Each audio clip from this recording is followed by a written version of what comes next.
I have known former President Zuma since I was a teenager. In fact, when I was infiltrating into the country, he's the guy who was driving me in.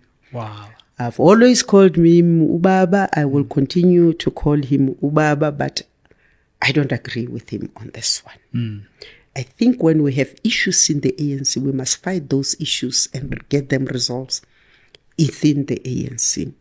To divide us up into MK this and that, that will not help. That will not help the agenda that the ANC still has to navigate and actually produce, because we have not even started scratching the surface of making South Africans equal. We worry about that, and so the divisions amongst ourselves are not helpful. I do accept that he's older than me. I still call him Ubaba.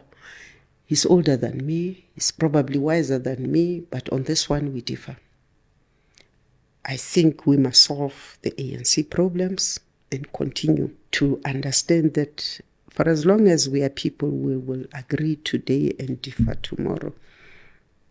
Singapheli inhliziyo. Resolve issues